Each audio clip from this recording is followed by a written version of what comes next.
నమస్తే, నేను లక్ష్మణ్. కాంగ్రెస్ పగ్గాలు చేపట్టిన షర్మిల గారు వడివడిగా అన్ని సమస్యలపైన ఆమె మాట్లాడుతున్నారు. ప్రభుత్వ విధానాలు వైఫల్యాలపైన ఆమె ఏకరావు పెడుతూ కౌంటర్స్ ఇస్తున్న పరిస్థితి ఉంది. ఈరోజు ప్రకాశం జిల్లాలో ఆమె పర్యటిస్తున్నారు. గుడ్లకమ్మ వాగు గేటు కొట్టకపోయి 3 నెలలు అవుతున్న దాని మరమ్మతులకి నోచుకోలేని పరిస్థితి అయితే ఉంది. ఇంత దౌర్భాగ్య పరిస్థితులు జగన్ ప్రభుత్వం ఉందని చెప్పి ఆమె చేస్తున్న కామెంట్స్ ఇప్పుడు సోషల్ మీడియాలో పెద్ద ఎత్తున వైరల్ అవుతున్న పరిస్థితి. ఇదే అంశంపైన మనతో మాట్లాడటానికి రాజకీయ విశ్లేషకులు సీనియర్ జర్నలిస్ట్ సత్యమూర్తి గారు ఉన్నారు. ఆయనతో మాట్లాడే ప్రయత్నం చేద్దాం. సార్ నమస్తే. నమస్కారం అండి. షర్మిల గారు ఈరోజు ప్రకాశం జిల్లాలో పర్యటిస్తున్నారు. ఒంగోలులో దాదాపు 4 రోజుల నుంచి తాగునీరు అందని పరిస్థితి, వారాల తరబడి నీళ్లు రోజుకొకసారి వస్తున్న పరిస్థితి అయితే ఉంది. ప్రకాశం జిల్లా కరువు కాటకాలే కాదు, తాగునీటికి కూడా అతులాకుతలం సతమతం అవుతున్న పరిస్థితి కనిపిస్తుంది. గుడ్లకమ్మ వాగు గేటు కొట్టకపోయింది. సాగునీటి ప్రాజెక్టుల మీద అంత నిర్లక్ష్యం వహించడానికి కారణాలు ఏంటంటారు? ఇప్పుడు జగన్మోహన్ రెడ్డి ప్రభుత్వానికి ప్రయారిటీస్ లేవండి. ఎవరైనా ఏ ప్రభుత్వం అయినా ఏంటి అంటే కేంద్రంలో కానీ రాష్ట్రంలో కానీ ప్రభుత్వానికి దీర్ఘకాలిక లక్ష్యము, స్వల్పకాలిక లక్ష్యం అని 2 ఉంటాయి. జగన్మోహన్ రెడ్డికి ఏ లక్ష్యము లేదు. అంటే నేను ఇంత ఎక్స్పీరియన్స్లో నేను చూస్తున్న డైరెక్షన్ లెస్ గవర్నమెంట్ ఏదైనా ఉంది అంటే అది జగన్ గవర్నమెంట్. ఏ గవర్నమెంట్కైనా కొన్ని ప్రయారిటీస్ ఉంటాయి. ఇప్పుడు మీరు ఉదాహరణకి మీరు ఎన్టీ రామారావు ఉన్నప్పుడు తీసుకుందాం. అప్పటికి ఈ నీటిపారుదల ప్రాజెక్టులకి రకరకాల అడ్డంకులు ఉండేవి, అంత ఈజీగా జరిగేవి కాదు. ఆయన వెంటనే ఏం చేశాడు, సంక్షేమం నా ప్రయారిటీ అని చెప్పి సంక్షేమం పెట్టుకున్నాడు. మొత్తం రాయలసీమకి వాటర్ ఇవ్వటానికి గాలేరు, హంద్రీనీవా, ఇవన్నీ, ఈ సుజల స్రవంతి, ఇవన్నీ కూడా ఇంక్లూడింగ్ తెలుగు గంగ, ఇవన్నిటికీ ఆయన బ్రెయిన్ చైల్డ్ అనమాట. రూపకల్పన చేసి ఎట్లయినా సరే కేంద్ర ప్రభుత్వానికి అడ్డం తిరిగి మరీ ఆ ప్రాజెక్టులు కట్టడం మొదలుపెట్టాడు. అది ప్రయారిటీ. అది కంప్లీట్ అయ్యే వరకు వెల్ఫేర్ అందించటం అనేది ఆ రోజు ఎన్టీ రామారావు తీసుకున్న ప్రయారిటీ. మీరు అట్లా ఒక్కొక్క గవర్నమెంట్కి, ఇప్పుడు ఇంకొక ఉదాహరణ చెప్తాను. మర్రి చెన్నారెడ్డి ఆయన ఉమ్మడి ఆంధ్రప్రదేశ్ ముఖ్యమంత్రిగా ఉన్న సమయంలో ఆయన తెలంగాణ ప్రాంతానికి సంబంధించిన వ్యక్తి. కానీ ఆయన వరల్డ్ బ్యాంక్ దగ్గరికి వెళ్ళి మొత్తం కోస్తా డెల్టాలో ఆధునీకరణ, ఈ కాలువల ఆధునీకరణ నెట్వర్క్కి సంబంధించి ప్రపంచ బ్యాంక్ నుంచి నిధులు తీసుకొచ్చాడు. అప్పటి వరకు కాలువలు తవ్వినప్పుడు 70 ఏళ్ల కిందటో 80 ఏళ్ల కిందటో ఒక తవ్విన కాలువలు అట్లాగే ఉండేవి. ఆ కాలువలని మొత్తం కూడా రీకన్స్ట్రక్ట్ చేశాడు, పూడికలు తీశాడు.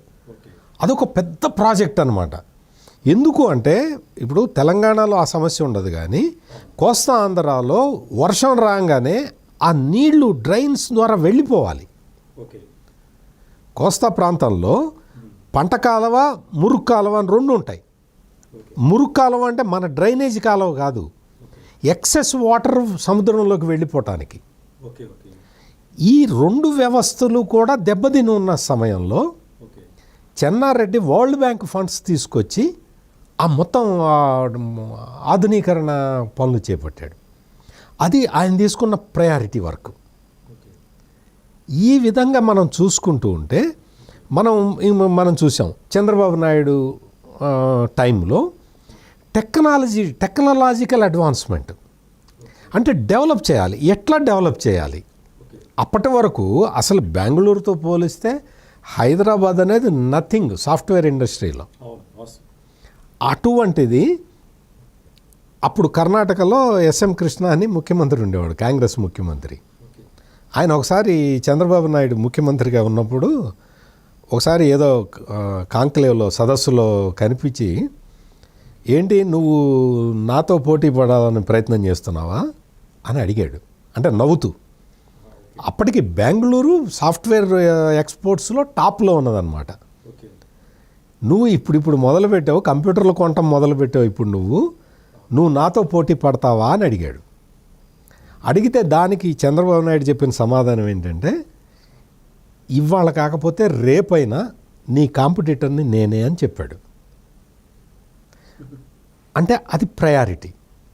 ఈ రోజున సాఫ్ట్వేర్ ఇండస్ట్రీ హైదరాబాద్కి వచ్చింది అంటే దానికి చంద్రబాబు విజన్ కారణం. ఈ విధంగా ఒక్కొక్క ముఖ్యమంత్రికి ఒక్కొక్క ఫోకస్ ఉంటుంది, ఒక్కొక్క డెవలప్మెంట్ ఏరియా ఉంటుంది, ఒక్కొక్క థ్రస్ట్ ఉంటుంది. ఆ ప్రకారం చేస్తారు. జగన్మోహన్ రెడ్డి ప్రభుత్వానికి ఏముంది చెప్పండి? జగన్మోహన్ రెడ్డి ప్రభుత్వానికి ఇదిగో ఇది ప్రయారిటీ అని మీరు నేను కాదు, జగన్మోహన్ రెడ్డిని చెప్పమనండి. జగన్మోహన్ రెడ్డి నిన్న మొన్న తిరుపతిలో ఒక కాంక్లేవ్ జరిగితే నువ్వేం చేసావంటే నేను నవరత్నాలు ఇంప్లిమెంట్ చేశాను అంటాడు. నవరత్నాలు ఇంప్లిమెంట్ చేయటం ఒక ఫోకస్సా?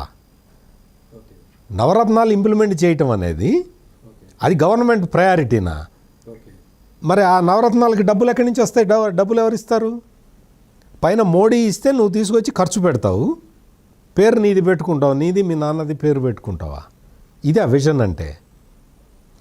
అదేవిధంగా జగన్మోహన్ రెడ్డి ప్రభుత్వానికి ఈ ఇరిగేషన్ వ్యవస్థ, రైతులు పడే బాధలు, లేదు ఎండాకాలం వస్తే తాగునీటి అవసరాలు, ఇవి తీర్చటం అనే ప్రయారిటీ అసలు లేదు. అందువల్ల మనకి ఈ సమస్యలన్నీ వస్తున్నాయి.